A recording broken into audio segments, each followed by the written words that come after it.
Choice filling क्या है, आप मैक्सिमम आइजर की प्रेफरेंसेस भरिएगा, चाहे वो आइजर कोलकाता हो, मोहाली हो, वो आपकी प्रेफरेंस पे है। देखो प्रेफरेंस कैसे भरी जाती है, उसमें कैटेगरी रैंक भी मैटर करेगी, ऑल इंडिया रैंक भी मैटर करेगी, आपका स्कोर भी मैटर करेगी, सारी चीजों को देख के ही आप चॉइस फिलिंग करिएगा। सेकेंड, आपका इंटरेस्ट कहाँ है, बेटर फ्यूचर आपके लिए क्या हो सकता है। हेलो एस्पिरेंट्स, सो आज इस वीडियो में हम बात करेंगे आईईटी 2026 के काउंसलिंग के रोड मैप की, कि किस तरीके से आपको काउंसलिंग में रजिस्टर करना है, कैसे प्रेफरेंस को भरना है और किस तरीके से आपको आइजर अलॉट होगा आपका मन चाहा।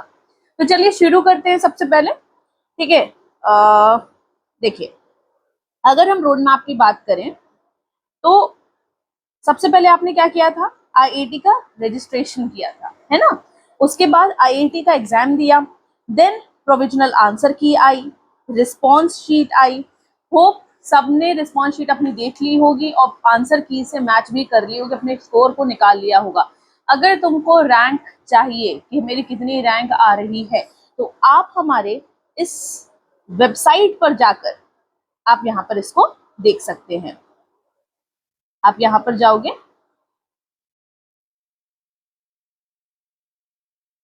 ये है हमारी वेबसाइट, यहाँ पर प्रिडिक्टर है। इस प्रिडिक्टर पर जाकर आप अपना स्कोर डालिए, कैटेगरी डालिए, ठीक है, अपना यहाँ पर प्रिडिक्ट कर सकते हो। ठीक है, अब बात करते हैं प्रोसीजर की। तो प्रोसीजर पर आए तो जब अगर आप रिस्पॉन्स शीट देख लोगे, इसके बाद रिजल्ट डिक्लेरेशन होगा। प्रॉबेबली ये 27 या 28 जून को ये लोग रिजल्ट निकाल सकते हैं, इसकी संभावना है।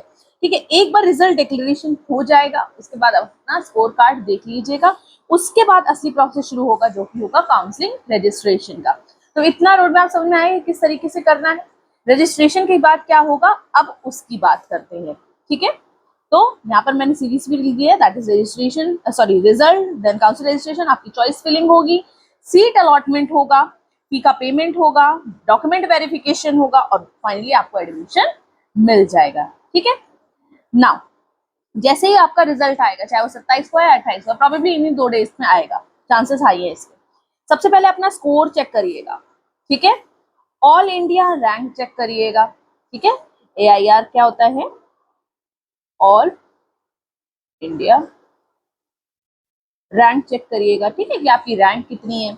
उसके बाद जो लोग कैटेगरी के हैं, ओबीसी NCL हैं, EWS हैं, है ना, और SC ST हैं, ये लोग अपनी कैटेगरी रैंक देख लीजिएगा, क्वालिफिकेशन स्टेटस देख लीजिएगा कि भैया क्वालिफाई हुए भी हो कि नहीं हुए हो, है ना। कट ऑफ तो आपको पता चल ही गया होगा। कट ऑफ के बारे में जानकारी चाहिए तो हमारे विद्या हाइस के यूट्यूब चैनल पर आपको कट ऑफ भी मिल जाएगा, उसका वीडियो कंप्लीट पड़ा हुआ है, शॉर्ट भी पड़ा हुआ है, देख लीजिएगा। ठीक है, इतना करने के बाद जब आप रिजल्ट को अच्छे से चेक कर लोगे, उसके बाद आएगा काउंसलिंग रजिस्ट्रेशन। क्या आएगा, काउंसलिंग रजिस्ट्रेशन। आपको रजिस्ट्रेशन कर देना है। देखिएगा एक टाइम दिया जाएगा, उस टाइम के अंतराल में ही उसको फिल करिएगा, अदरवाइज आप रजिस्ट्रेशन ही नहीं करोगे तो आप काउंसलिंग में बैठ कैसे पाओगे। तो रजिस्ट्रेशन की डेट पर जरूर ध्यान दीजिएगा कि लास्ट डेट क्या है। लास्ट डेट का वेट ना करते हुए जो डेट जब से स्टार्ट होगी तब से ही कर, 1-2 दिन में वो काउंसलिंग रजिस्ट्रेशन भी स्टार्ट कर देंगे। ठीक है, आगे अगर कोई डॉक्यूमेंट बोल रहे हैं, जैसे अपना स्कोर कार्ड अपलोड करने करें तो कर दीजिएगा। ठीक है, ये फर्दर की बात है, जब रजिस्ट्रेशन होगा वो मैं आपको अलग से बता दूंगी। ठीक है, एक बार आपने रजिस्ट्रेशन कर दिया, इसके बाद आएगी आपकी चॉइस फिलिंग। चॉइस फिलिंग क्या है, आप मैक्सिमम आइजर की प्रेफरेंसेस भरिएगा, चाहे वो आइजर कोलकाता हो, मोहाली हो, वो आपकी प्रेफरेंस पे है। देखो प्रेफरेंस कैसे भरी जाती है, क्या क्या देख के, देखो उसमें कैटेगरी रैंक भी मैटर करेगी, ऑल इंडिया रैंक भी मैटर करेगी, आपका स्कोर भी मैटर करेगी, सारी चीजों को देख के ही आप चॉइस फिलिंग करिएगा। सेकेंड, आपका इंटरेस्ट कहाँ है, बेटर फ्यूचर आपके लिए क्या हो सकता है। नो डाउट सारे ही आइजर अच्छे हैं, टॉप आइजर्स में एडमिशन ले लीजिए, थोड़ा ध्यान से प्रेफरेंस भरिएगा। ठीक है, तो इसमें हमको प्रेफरेंस किस बेसिस से भरी जाती है, आपकी रैंक क्या है, AIR क्या है और कैटेगरी क्या है। ठीक है, कैटेगरी रैंक क्या है, तो इसको देखकर आप उस चीज को भरिएगा। उसके बाद सीट अलॉटमेंट होगा। देखिए प्रेफरेंसेस कैसे भरनी है, इसके लिए हम आपके लिए एक डिटेल वीडियो लाएंगे, उसके लिए आप हमारे इसी यूट्यूब चैनल पर बने रहिएगा। सीट अलॉटमेंट की अगर हम बात करें कि सीट अलॉटमेंट क्या है, आपने प्रेफरेंसेस भर दी, अब राउंड्स खुलना शुरू होंगे। फर्स्ट राउंड आएगा, फर्स्ट राउंड मान के चलिए आपको आइजर मोहाली मिल गया, है ना। इस तरीके से आप कई राउंड्स होंगे, उसमें आपको अपनी सीट अलॉटमेंट देखने को मिल जाएगी। फर्स्ट में नहीं आया तो हताश मत होना, सेकंड में आ जाएगा, थर्ड में आ जाएगा, वेट करना, ठीक है।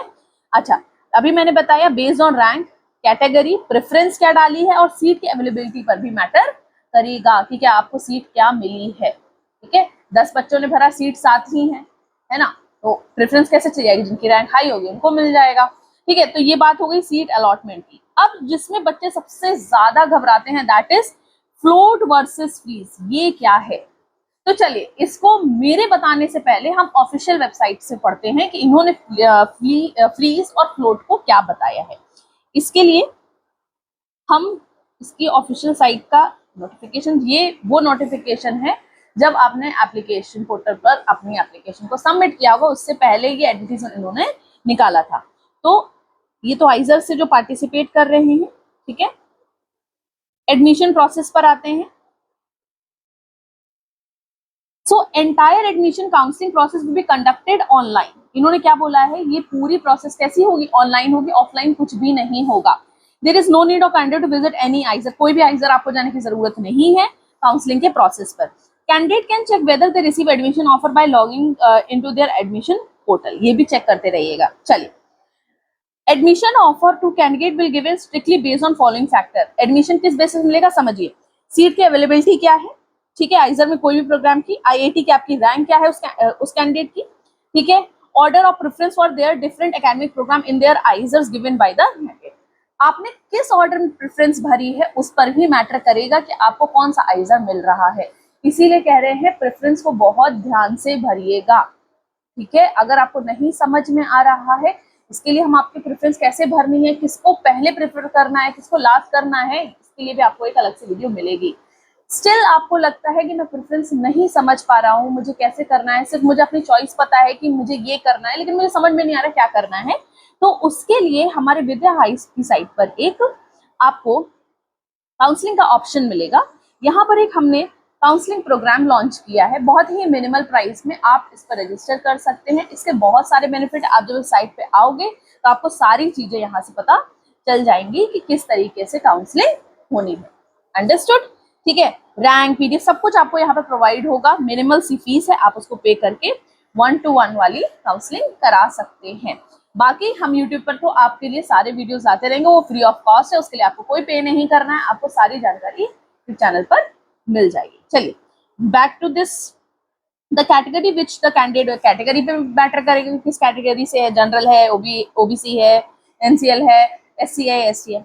The candidate can choose to accept the seat और reject it after receiving admission offer. देखो, जब तुम्हारे पास सीट अलॉटमेंट का टाइम आएगा, ठीक है, तुमने प्रेफरेंस भर दी, उसके पास जब राउंड आएगा, सीट्स जब आएंगी, तुम्हारे पास ऑप्शन रहेगा या तो उसको एक्सेप्ट करो या तो रिजेक्ट करो। अगर रिजेक्ट कर देते हो तो फर्दर कोई भी चांस नहीं मिलेगा कि तुमको ये अलॉट हुई थी, तुम दोबारा से एडमिशन ले लो, ठीक है। तो सीधी सी बात है, रिजेक्ट मत करिएगा, ठीक है, एक्सेप्ट करिएगा। एक्सेप्ट करने के भी दो तरीके हैं, अभी वो हम समझाते हैं आपको, ठीक है। If a candidate rejects the offer seat, if no action is taken by candidate before the deadline, then the candidate will not able to participate in the further round of the counseling, ठीक है। अब क्या बोल रहा है, if candidate receive an offer, अगर candidate को offer आया, मेल आया, then to accept the seat offered the candidate must pay the seat acceptance fees. देखो, तुम्हारे पास ऑप्शन आएगा जब तुमको सीट अलॉट होगी, फर्स्ट राउंड में ही तुमको मान के चलो कोई आइजर अलॉट हो गया, भले वो तुम्हारे पसंद का है, नहीं पसंद का है, तुम्हारी प्रेफरेंस में से कोई अलॉट हुआ, ठीक है। अगर तुमने प्रेफरेंस ही नहीं डाली है तो अलॉट का कोई मतलब ही नहीं है। वो अगर अलॉट हो गया तब तुम्हें एक अमाउंट पे करना होगा जिसको हम कहते हैं seat allotment fees, that is SAF।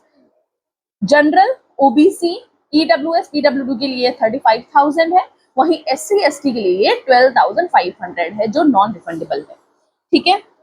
Before the prescribe deadline, deadlines को वो बार बार इंडिकेट कर रहा है, इसका मतलब जितना समय दिया जाए वो उसी के अंतराल में उसको सबमिट करिएगा। If the SFA is not paid within the given time, the candidate will not consider for admission in subsequent allocation round. No exception to this will be considered. देखो, अगर टाइमलाइन के अंदर तुमने नहीं किया तो भाई एडमिशन तुम्हारा कैंसिल हो जाएगा और किसी भी कारण को देख के वो चीज एक्सेप्ट नहीं करी जाएगी। अब बात करते हैं फ्रीज एंड फ्लोट की। देखो, फ्रीज का मतलब क्या है, जैसे कोई अगर आपको सीट अलॉट हुई, आपने SFA जमा किया और उन्होंने फ्रीज कर दिया, इसका मतलब आप वहां पर एडमिशन ले रहे हो, ठीक है। आप फर्दर आगे की काउंसलिंग में पार्टिसिपेट नहीं कर पाओगे, मतलब आगे जो अलॉटमेंट्स होंगे उसमें पार्टिसिपेट नहीं करोगे। वही बोल रहा है candidate can freeze a seat, they will not participate in further rounds of counselling, आगे के जो राउंड्स आएंगे उसमें वो पार्टिसिपेट नहीं कर पाएगा। अगर वहीं पर आप फ्लोट को यूज करते हो, फ्रीज फ्लोट दोनों का ऑप्शन आएगा, अगर आप वहां पे फ्लोट का ऑप्शन ऑप्ट करते हो, they will participate further round of counselling to consider program higher on their preference list provided such program have vacancies. देखिए जो फ्लोट ऑप्शन दिया गया है, आप क्या करोगे उसमें, आप कुछ भी मिला आइजर, चलो बहुत छोटी बात समझते हैं कि कोई भी आपको आइजर मिला, आपने फ्लोट का ऑप्शन मिला है, इसका मतलब आप फर्दर जो राउंड्स होने वाले हैं आप अपग्रेड हो सकते हो, तो आप एसएफ तो जमा कर ही दीजिएगा, लेकिन फ्लोट के ऑप्शन में ये ऑप्शन आएगा कि आगे आप पार्टिसिपेट कर पाओगे, आगे जो आपको अलॉटमेंट्स मिलेंगे आप उसमें सीट ले सकते हो। वहीं पे फ्रीज का क्या ऑप्शन था कि आपने वही ले लिया, आइजर मोहाली मिला, आपने आइजर को फ्रीज कर दिया, एसएफ सबमिट कर दिया, तो आप वहीं पर रिस्ट्रिक्ट हो गए। वहीं पे फ्लोट के ऑप्शन में क्या रहेगा कि आगे की फर्दर में पार्टिसिपेट कर सकते हो आगे के राउंड्स में। So the float option is activated by default for those who pay SF, SF को पे करना पड़ेगा। In a subsequent round a candidate who has choose the float option may be offered the seat in program that is higher their higher preference. देखो preference काम से ऐसे करती है, जैसे फर्स्ट पे पुणे रखा, नेक्स्ट कोलकाता, मेहरामपुर, फिर उसके बाद मोहाली, ठीक है, तुमको मान के चलो मोहाली हो गया, चौथा वाला प्रेफरेंस हो गया। अब अपग्रेड में क्या होगा, आपको ऊपर मिलने के चांसेस होंगे तो मिल जाएंगे, है ना, आपकी रैंक सीट की अवेलेबिलिटी के हिसाब से आप वो फ्लोट में ऑप्शन में आपको मिल जाएगा। So provided such program has vacancy, vacancy होनी चाहिए following the rule of seat allocation as mention before. Kindly note that the counselling process is not complete for those who choose float. ठीक है, ये चीज बहुत मेंशन रखिएगा कि that the counselling जो प्रोसेस होगा not complete for those candidate, उनके लिए कंप्लीट नहीं होगा जो फ्लोट का ऑप्शन कंप्लीट कर। फ्रीज के लिए तो वहीं पर कंप्लीट हो गया, फ्लोट के लिए वो कंप्लीट ऑप्शन नहीं रहेगा। In subsequent round, a fresh offer will made to them based on their preference list and available seat vacancy. The candidate may choose freeze the seat in case the counseling process is complete and the candidate will not have to participate further round. आप freeze को तभी choose करिएगा जब आपको लगता है मुझे आगे फर्दर कोई चीज नहीं मिलेगी और मैं इससे सेटिस्फाई हूँ, जो चीज मुझे मिल गई है, तो आपको फ्रीज कर लीजिए। ठीक है, the candidate again choose the float in which case alternately the candidate may again choose the float in which case counseling process is not complete and candidate had to participate in the subsequent round. In this way, the candidate has to participate in each round till the candidate choose freeze and complete the counseling. Float तब तक काम करेगा जब तक आप freeze का option वहां पर ऑप्ट नहीं कर लेते हो। ठीक है, तो ये आपकी हो गई freeze and float की। एक चीज और है कि कोई बच्चे ने अगर से 2 ही प्रेफरेंस भरी है और उसको दोनों में नहीं आया, तो आगे कोई भी प्रोसीजर ऐसा नहीं बैठेगा कि आपको काउंसलिंग में कोई एडमिशन कहीं पर मिल जाए। तो ध्यान रखिएगा मैक्सिमम प्रेफरेंस को भरिएगा कि सीट कहीं भी अवेलेबिलिटी हो आपको वहां पर मिल जाए। ऐसा नहीं है आपने सिर्फ 2 भर दिया कि हाँ हाँ भाई मिल जाएगा और नहीं मिला तो आपका इस साल खराब हो जाएगा, आपको एडमिशन नहीं मिल पाएगा। ठीक है, तो ये तो हमने फ्लोट एंड फ्रीज की बात कर ली। फ्रीज का मतलब समझ गया। अब फ्रीज का मतलब है फाइनल सीट आपने एलोकेट कर ली है, आप फाइनल सीट पर बैठ रहे हैं। एसएएफ आपको जमा करना ही करना है, फ्लोट अपग्रेड के चांस रहने हैं। ठीक है, नेक्स्ट क्या आएगा, डॉक्यूमेंट रिक्वायर्ड। आपने जैसे फ्लोट में भी आपको एक टाइम आएगा ना, आपको फ्रीज करनी ही पड़ेगी अपनी सीट को, उसके बाद आएगा डॉक्यूमेंट वेरिफिकेशन। डॉक्यूमेंट्स क्या क्या लगने, क्या कब होंगे, तब हम आपके लिए तब बताएंगे जब काउंसलिंग रजिस्ट्रेशन स्टार्ट हो जाएगा, जब वो एक प्रोटोकॉल पूरा बता देंगे किस तरीके से करना है, तब हम आपको कंप्लीट डॉक्यूमेंट्स बताएंगे कौन कौन से लेकर जाने हैं। ठीक है, उसके बाद कॉमन मिस्टेक जो हर बच्चा करता है, पहला डेडलाइंस को मिस कर देना, डेट्स को याद रखना। उसके लिए तुम्हें क्या करना है, अगर तुम्हें लगता है कि मैं बार बार रीच नहीं कर पा रहा हूँ, मुझे नहीं इतना टाइम है, तो सिंपल हमारे यूट्यूब चैनल को सब्सक्राइब करके रखो। जो भी अपडेट होगा आइजस की साइट पे हम आपको तुरंत का तुरंत अपडेट देंगे, सबसे पहले अपडेट देंगे। ठीक है, तो डेडलाइंस मिस करिएगा, कोई भी अपलोड गलत अपलोड मत करिएगा, क्योंकि एक बार अगर गलत अपलोड हो गया उसके बाद कोई भी ऑप्शन आइजर नहीं देता है उसको करेक्ट करने का। ठीक है, तो कोई चांस मत लेना बेटा कि आपका अच्छा एग्जाम गया, रैंक अच्छा आ गया, उसके बाद भी थोड़ी सी गलती के चलते आपका एडमिशन रिजेक्ट हो जाए। फ्यूअर प्रेफरेंस, भाई ये तो बहुत ज्यादा जरूरी है, ध्यान में रखना। प्रेफरेंसेस ज्यादा से ज्यादा भरिएगा आपका, ताकि एडमिशन आपको मिल सके। 2 या 3 भर के खत्म मत कर दिए, मैक्सिमम प्रेफरेंसेस भरिएगा। हाँ, रैंक कर लीजिएगा कि किसको ऊपर रखना है किसको नीचे रखना है।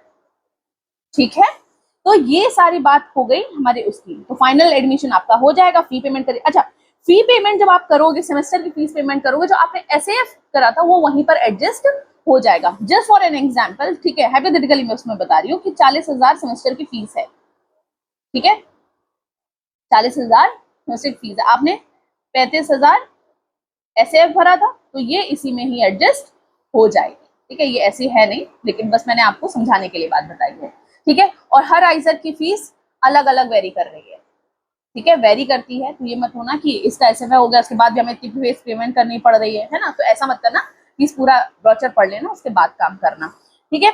आगे की जानकारी आपको सारी चीजें हमारे इस यूट्यूब चैनल पर मिलेंगी, ठीक है।